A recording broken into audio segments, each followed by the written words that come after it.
Good morning, it's Nancy today. How are you today? It's a beautiful Easter Monday, Easter Sunday, isn't it? Lovely out. It's too cold for me, of course. I have a little dilemma with my grapes. I bought all these grapes and they're inside the counter. Now they're all starting to leaf out. Grapes don't usually leaf out until it's well and truly warm outside. If it's not warm outside, I should not have them in there where they can get too warm. Anyway, didn't call to tell you that.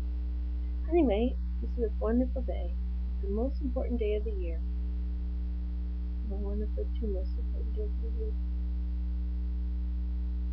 I wanted to tell you that trials are okay. We all figure that life should be perfect, and life should be fair, and things should just go along evenly and smoothly. That's not what life is about. Life is not fair, and we get trials so that we can grow. We have different problems, and those problems are specially suited to us. The Lord won't ask us to do more than He knows we can handle.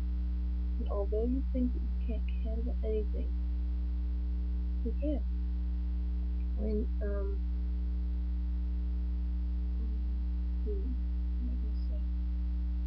I went through a lot of trouble, and when I related that trouble to people later, they said, "Oh my gosh, how did you do it? How could you handle that?" But I did it, and I lived through it. Life passes, and it came to pass. It never came to stay. Everything changes. Thank goodness for change. Sometimes we don't want change because things are going pretty nicely for us. But you always need to remember that you are among 5% of people whose lives are this wealthy lifestyle we live. 95% of the world don't live like this. I don't know what the exact numbers are, but how many, is it billions of people that have to carry their water every day, that don't have clean drinking water, that don't have a roof over their head? There are many, many people out there with things a heck of a lot worse than us. And we think everybody should live like we do. We like that, if everybody should live like we do. And they all have nice, comfortable couches and a nice, cool floor. You know, having a floor, back in the pioneer days, it was a really big deal when you got a floor. Wow, a real floor. You know, in the saying, it's raining cats and dogs, you know where that comes from? Well, back in the olden days in England, well, I don't know if it was just England, but anyway, back in the olden days when they had straw thatched roofs and dirt floors, uh, the bugs would get in the straw, right? It was a nice, wonderful place for a bug to live. So you'd have rats and mice and chipmunks and spiders and ants and all kinds of animals would like that thatch, and so they would live in there. And I was saying about um, things falling out on your bed at night. But that was a normal thing. Things fell out on your bed. But raining cats and dogs was raining so hard that the cats and dogs would fall through the thatched roof onto your house. That's where it came from.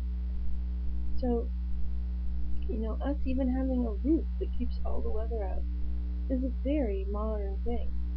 When you think about how many generations, how many years people have lived on this planet, 2,000, 4,000, let's see, it's 2,000 back to Christ, and then it's 2,000 before that, or whatever. So it was a long time.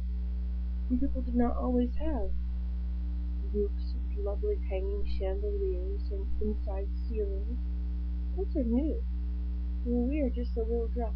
If you think about when you go to Europe, and my sister-in-law was canoeing with us. We were going down a canal, and she said, "Oh, this is a new bridge." As we went under this bridge, and she said, "It's only 100 or a couple hundred years old." So if that's a new bridge, think of how new it is to have so much stuff. You know, our pioneer forefathers didn't have this stuff. They had to make the soap, the pioneer homeowners. And being dirt poor meant that you had a dirt floor. We didn't have a floor yet. It was a big deal to get a wooden floor. Whoa, man, that's a lot of trees they had to cut down. Then they didn't need to use for firewood or sell, or I don't know what they did with their wood, but to get a dirt floor, to get a real wood floor was a big deal. We are so used to these things. We think it's normal. You know, in the Yucatan, I was down there in Cabo. No, it's not Cabo. It's a little village near Cancun, back in the woods. Anyway, back in the jungle, and the houses were made of sticks, and some of them had cement, little cement walls that went up a couple feet or 3 feet. And then it was sticks up to the thatched roof. And it was, we could think, oh, that's so cool, but really, that's the way they lived because that's what they had. And they didn't have all the other stuff. And you know what they slept in? Hammocks. I like hammocks. That's what they slept in because that kept them away from the tarantulas or other spiders. Now, do you have to worry about tarantulas in your sleep? Mm-hmm. No matter where you live, you probably don't have to worry about tarantulas in your sleep. You probably have a bed. Even if it's an awful, lumpy old bed, you have a bed, right? You can put a board under it, it makes it better. You can put a whole bunch of comforters on it, makes it better. You can even go to the Salvation Army and get a better bed. It's junk. But a lot of people now have these fancy beds which have cushioned pillow tops and pillow bottoms, and man, it's like sleeping in the lap of luxury, the queen, the princess and the pea. Anyway, but do you have to sleep in a hammock because there's so many spiders around and tarantulas that deadly animals you don't want to get bitten by? So things, we may think that we are hard done by. Oh, poor me, I lost this, and can't afford a second car, or now look what's happening, this is getting repossessed, or we have to downsize, we have to let the bank have our house again, and we have to rent. Or my husband lost his job, and so we're on welfare. It could be worse. It could be a lot worse. If you go online and read about, in Pakistan, there's this town that my daughter-in-law and his family comes from. And they live in a nice part of town. It's a gated community.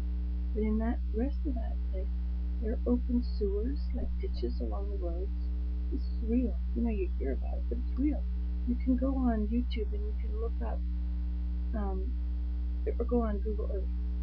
You can Google Earth some of these cities in the East, in Asia.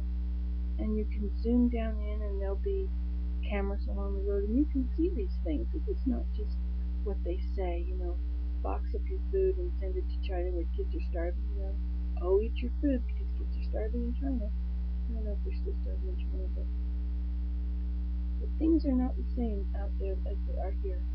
When I was going to go to Mexico, I hadn't been there for 30 years and I thought, oh well, it'll probably be just like it is here now.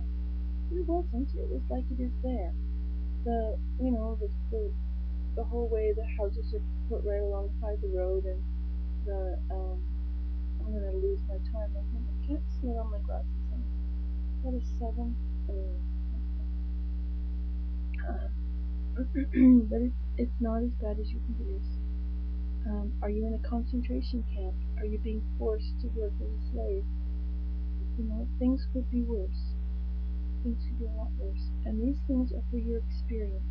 And after they are over, you will be so much stronger. You'll be able to cope with things that you never thought you would cope with. Now, right now, you may have all kinds of mental anguish, but hold on to the Savior. Hold his hand. Just reach out. He's there. He says, be still and know I am God. He hasn't moved. It's us that's been moved. Reach out. Feel his presence around you. And he will take care of you. He will be there with you. He can hold your hand through it all.